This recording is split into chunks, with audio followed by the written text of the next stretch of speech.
Jesme Sadiq, parenting coach and councillor. കൂടുതലും എൻ്റെ അടുത്തേക്ക് കുട്ടികളുടെ കേസസ് ആണ് വരാറുള്ളത്. പല രക്ഷിതാക്കളും എൻ്റെ കുട്ടി പറഞ്ഞാൽ കേൾക്കുന്നില്ല, പഠിക്കാൻ പ്രയാസത്തിലാണ്, ഇത്തരത്തിലാണ് പറഞ്ഞിട്ട് വരാറുള്ളത്. ഈ പറഞ്ഞാൽ കേൾക്കാത്ത കുട്ടികൾ എന്തുകൊണ്ടാണ് ആവുന്നത് എന്നുള്ളത് നിങ്ങൾ എപ്പോഴെങ്കിലും ചിന്തിച്ചിട്ടുണ്ടോ? പലപ്പോഴും നമ്മൾ നമ്മുടെ മക്കളെ ഉപദേശിക്കാറാണ് പതിവ്. അത് ചെയ്യേ, ഇത് ചെയ്യേ, അങ്ങനെ ചെയ്യരുത്, ഇങ്ങനെ ചെയ്യ, ഇത്തരത്തില് അവരെടുത്ത് ഒരു നീണ്ട ലിസ്റ്റ് നമ്മളിങ്ങനെ ഓരോ ദിവസം നമ്മളൊന്ന് ഇങ്ങനെ വാച്ച് ചെയ്താൽ മതി. എന്തെല്ലാം കാര്യങ്ങളാണ് നമ്മൾ അവരെ ഉപദേശിക്കുന്നത് എന്നുള്ളത് നമുക്ക് മനസ്സിലാക്കാൻ പറ്റും. അതിന് കാരണം നിങ്ങൾ ചെയ്യേണ്ട കാര്യം എന്ന് പറഞ്ഞാൽ ആദ്യം നിങ്ങൾ ഒരു മാതൃക ആക്കി കൊടുക്കുക. അവർക്ക് നിങ്ങൾ മാതൃകയായിട്ട് മുന്നോട്ട് പോവുക. നിങ്ങൾ എന്ത് ചെയ്യുന്നുണ്ടോ അത് കണ്ടിട്ടും അത് എന്ത് പറയുന്നുണ്ടോ അത് കേട്ടിട്ടുമാണ് അവരും പഠിക്കുന്നത് എന്നുള്ളതാണ്. സോ അതുകൊണ്ട് തന്നെ നിങ്ങൾ നമ്മുടെ മക്കൾക്ക് നെഗറ്റീവ് എനർജീസ് കൊടുക്കാണ്ട് മാക്സിമം ആ ഡേ കംപ്ലീറ്റ് പോസിറ്റീവായിട്ടിരിക്കാൻ നിങ്ങൾ ആദ്യം പഠിക്കുക, ശ്രമിച്ചുകൊണ്ടിരിക്കുക.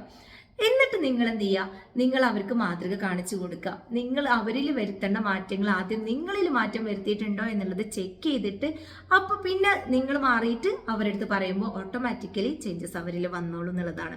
ഇപ്പോൾ ഒരു എക്സാമ്പിൾ, നേരത്തെ നീക്കാൻ കുട്ടീനെ മദ്രസയിൽ പോകുന്ന കുട്ടിയാണ് എന്നുണ്ടെങ്കിൽ, നേരത്തെ നീപ്പിക്കണം എന്നുണ്ടെങ്കിൽ നിങ്ങൾ അവരെ വിളിക്കുന്ന ദേഷ്യത്തോട് കൂടിയിട്ട് വിളിക്കുക. രാവിലെ തന്നെ അവർക്ക് നെഗറ്റീവ് എനർജിയാണ് കൊടുക്കുന്നത് എന്നുണ്ടെങ്കിൽ ആ കുട്ടിയുടെ ദിവസം കംപ്ലീറ്റ് പോയി.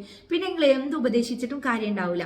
അതുകൊണ്ട് തന്നെ രാവിലെ നിങ്ങൾ ആദ്യം നേരത്തെ നീറ്റിട്ട് ഒരു 5 മിനിറ്റ് കൂടുമ്പോൾ അവരെങ്ങനെ നല്ല രീതിയിൽ എൻ്റെ കുട്ടി ഒന്ന് നീക്ക് എന്നുള്ള സോഫ്റ്റ് ആയിട്ട് നിങ്ങളുടെ കണ്ണിൽ തന്നെ ആ ഒരു സ്നേഹം അവർക്ക് കാണാൻ പറ്റിയ രീതിയിൽ നിങ്ങൾ വിളിക്കുകയാണെന്നുണ്ടെങ്കിൽ ഓട്ടോമാറ്റിക്കലി അവരെന്ത് 2-3 വിളി വിളിക്കുമ്പോഴത്തേക്ക് നീക്കും. ഇതൊരാഴ്ച തുടർന്നു കഴിഞ്ഞാൽ പിന്നെ നിങ്ങൾക്ക് അവരെങ്ങനെ വിളിക്കേണ്ട ആവശ്യം ഉണ്ടാവില്ല, അവർ നീറ്റ് വന്നോളും എന്നുള്ളത്. സോ അതുകൊണ്ട് തന്നെ നിങ്ങൾ ഓരോരുത്തരും അവർക്ക് മാതൃകയാവുക.